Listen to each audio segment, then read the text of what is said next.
अस्सलाम वालेकुम, मैं वजीर ज़ैना, वेलकम टू एस्पिरेंट्स चैनल। आज की वीडियो लेक्चर में हम मॉडर्न केमिकल्स एंड मटेरियल्स का last topic nuclear reactor discuss करेंगे। आज हमारा चैप्टर 1 फिजिकल साइंसेस कंप्लीट हो जाए।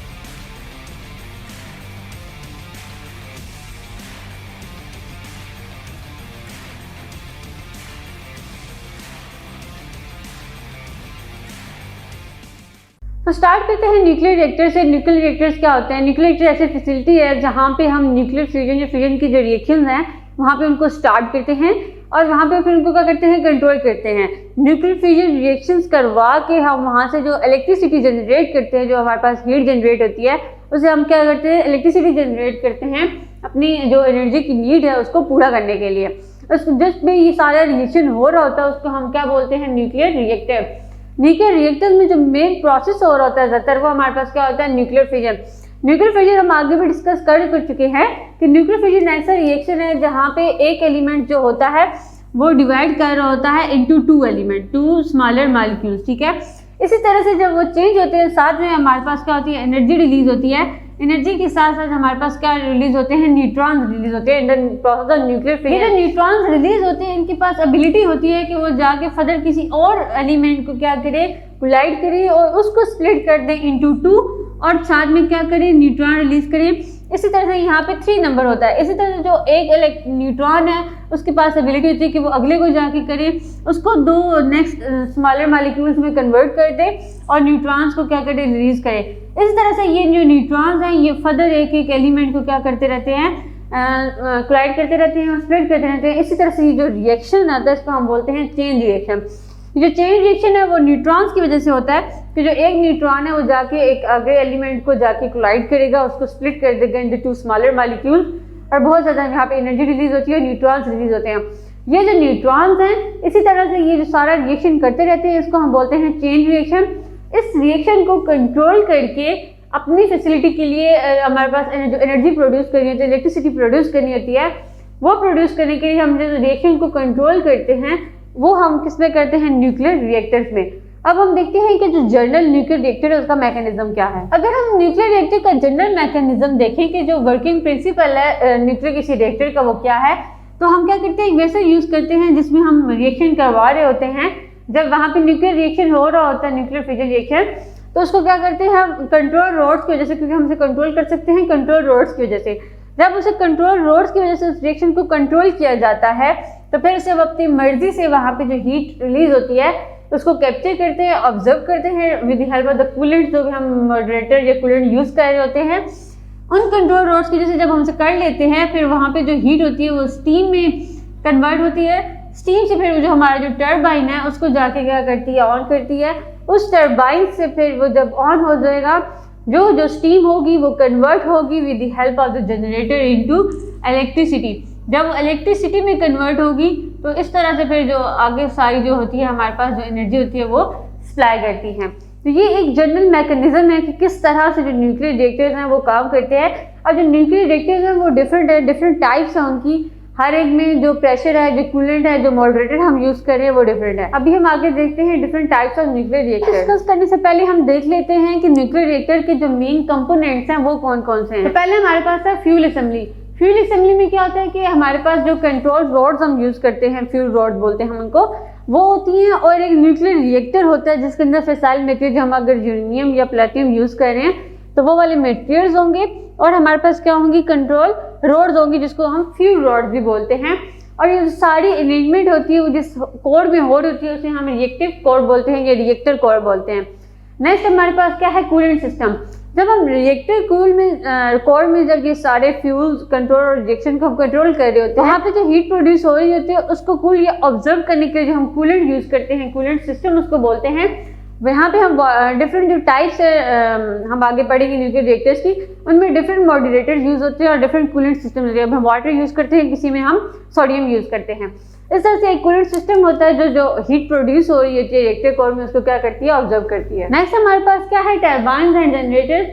जो हमारे पास हाई प्रेशर स्टीम जनरेट होती है पीछे न्यूक्लियर फ्यूजन रिएक्शन से, उससे क्या होता है कि जो टर्बाइन्स को जाके वो क्या करती है, ऑन करती है। वहाँ से जो फिर जनरेटर्स हैं उस मैकेनिकल एनर्जी को कन्वर्ट कर देते हैं इनटू इलेक्ट्रिसिटी। लास्ट हमारे पास क्या है, कंसाइनमेंट बिल्डिंग। ये जो सारा रिएक्शन है, ये जो सारी जो हमारे पास रिएक्शंस हैं और ये जो एलिमेंट्स हैं न्यूक्लियर रिएक्टर्स के, वो जिस बिल्डिंग में हो रहे थे उसको हम क्या बोलते हैं, कंटेनमेंट बिल्डिंग, जिसके अंदर हम इसने इस रिएक्शंस को कंट्रोल करके रखा हुआ है, अपनी मर्जी से कंट्रोल करके हम उन रिएक्शंस को क्या जनरेट करते हैं, इलेक्ट्रिसिटी, और साथ ही हम उसे प्रिवेंट करते हैं the release of electromagnetic material. हम इस बिल्डिंग कर रहे थे ताकि वहाँ पे जो हम रेडियो एक्टिव मटेरियल यूज करें वहाँ से कोई रेडिएशन इमिट होकर बाहर हार्मफुल इफेक्ट्स ना कॉज करें। तो सबसे पहले हम टाइप जो रिएक्टर की देखेंगे वो है प्रेशराइज्ड वाटर रिएक्टर। जो इन सारे रिएक्टर्स का जो मैकेनिज्म है प्रोड्यूस करने की इलेक्ट्रिसिटी वो बिल्कुल सेम है, लेकिन ये सब डिफर करते हैं कि इनमें जो कूलेंट है और मॉडरेटर जो हम यूज़ करते हैं वो डिफरेंट होता है। अगर हम प्रेशराइज्ड वाटर रिएक्टर की बात करें तो इसमें जो हमारे पास कूलेंट होता है वो हमारे पास वाटर होता है, और ये वाटर जो होता है वो एज ए कूलेंट भी हमारे पास रिएक्ट कर रहा होता है और एज ए मॉडरेटर भी। तो यहाँ पे हमारे पास क्या है, वाटर है मेन जो हमारे पास एज ए कूलेंट और मॉडरेटर यूज़ करेगा। बाकी सारा इनका जो फंक्शन होता है कि यहाँ से जो जनरेशन उसको कंट्रोल किया, हीट जनरेट हुई, स्टीम जो हुई, वहाँ से उसने टर्बाइन को जाके ऑन किया, वहाँ से जो जनरेटर्स होते हैं वो मैकेनिकल एनर्जी को किस में कर देते हैं, इलेक्ट्रिसिटी। इसी तरह से अगर हम बात करें कि ये बाकी जो टाइप्स है उनसे डिफरेंट कैसा है, तो इस जो प्रेशराइज्ड वाटर रिएक्टर्स होते हैं हम इन्हें कमर्शियल न्यूक्लियर प्लांट्स में यूज़ करते हैं, और इसमें जो वाटर होता है जब न्यूक्लियर रिएक्टर कोर में होता है वो ज़्यादातर हाई प्रेशर पे ही रहता है ताकि जो बॉइलिंग है उसको प्रिवेंट कर सके। नेक्स्ट है हमारे पास boiling water reactor. Boiling water reactor की अगर हम बात करें तो बॉइलिंग वाटर रिएक्टर में क्या होता है कि जब हमने पीछे प्रेशराइज्ड वाटर की बात की, वहाँ पे जो वाटर होता है वो हाई प्रेशर पे होता है ताकि वो बॉयल ना हो, लेकिन जब हम बॉइलिंग वाटर रिएक्टर की बात करते हैं यहाँ पे जो वाटर होता है वो हाई टेम्परेचर पे क्या होता है कि रिएक्टर कोर में बॉयल हो जाता है और जनरेट करता है हमारे पास स्टीम, जो डायरेक्टली जाके क्या करती है, पावर करती है जनरेट। यहाँ पे हमारे पास जो वाटर है वो बॉईल कर रहा है, जनरेट कर देता है स्टीम उसी पॉइंट पे, और डायरेक्टली क्या करता है जाके पावर जनरेट करता है। जबकि हमने पीछे वाले में पढ़ा कि वहाँ पे क्या होता था कि बॉइलिंग को वो प्रिवेंट करता था। उसके बाद अगर हम बॉइलिंग वाटर रिएक्टर्स की बात करें तो ये भी हम कॉमनली कमर्शियल न्यूक्लियर प्लांट्स में यूज़ करते हैं, और बाकी इसका जो मैकेनिज्म है, जो मेन प्रिंसिपल है इनका पावर जनरेट करने का, वो बिल्कुल सेम है। नेक्स्ट है हमारे पास sodium cooled fast reactor. Sodium cooled fast reactor जिसके नेम से आपको बता रहा है कि यहाँ पे जो कूलेंट यूज होता है हमारे पास वो कौन सा होता है, सोडियम। ये डिफरेंट करता है दूसरे से, यहाँ के वाटर नहीं यूज होगा बल्कि सोडियम यूज होगा, और ये इसी तरह से जो इसका मैकेनिज्म है वो बिल्कुल सेम है कि यहाँ पे हमारे पास क्या होगा, जो रिएक्शंस है वो क्या होंगे, हीट जनरेट होगी, हीट से फिर हमारे ये क्या करेगा, सोडियम जो हम रॉड यूज करते हैं, कंट्रोल सिस्टम यूज करते हैं एज ए कूलेंट, वो उसको ऑब्जर्व करेंगे, स्टीम जनरेट होगी, स्टीम जनरेट से फिर क्या हो जाएगा, टरबाइन ऑन होगा और वो मैकेनिकल एनर्जी जनरेटर की हेल्प से इनटू कन्वर्ट कर देंगे इलेक्ट्रिसिटी। लेकिन ये डिफरेंट कैसे हैं बाकी रिएक्टर से कि जो सोडियम कूल्ड रिएक्टर्स होते हैं ये बहुत ही हाई टेम्परेचर पे, इनको डिज़ाइन इस तरह से किया जाता है कि ये जो वर्क करते हैं वो बहुत ही हाई टेम्परेचर पे करते हैं।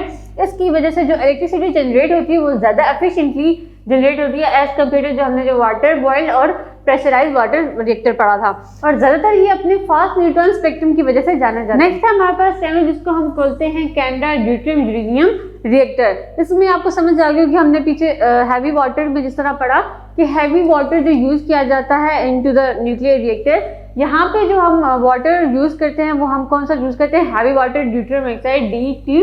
और इस रिएक्टर में जो वाटर है वो हमारे पास होता है हैवी वाटर, वो यूज़ करते हैं both as a moderator and cooler, और यहाँ पे जो फ्यूल है वो हम नेचुरल यूरेनियम। तो इस तरह से ये जो न्यूक्लियर है वो बाकी न्यूक्लियर रिएक्टर से क्या है, डिफरेंट है। यहाँ पे जो हम फ्यूल यूज़ करते हैं वो नेचुरल यूरेनियम यूज़ करते हैं, और जो एज ए कूलेंट या मॉडरेटर हम यूज़ करें वो हैवी वाटर यूज़ करें हैं, जबकि बाकी में हमने पढ़ा कि हम नॉर्मल वाटर यूज़ करते हैं। नेक्स्ट है हमारे पास high temperature gas cooled reactor. ये जो रिएक्टर है हमारे पास न्यूक्लियर रिएक्टर, ये बाकी सारे न्यूक्लियर रिएक्टर से डिफरेंट है क्योंकि इसमें जो मॉडरेटर यूज़ हो रहा है, जैसे कूलेंट मटेरियल यूज़ हो रहा है, वो सारे क्या है, डिफरेंट है।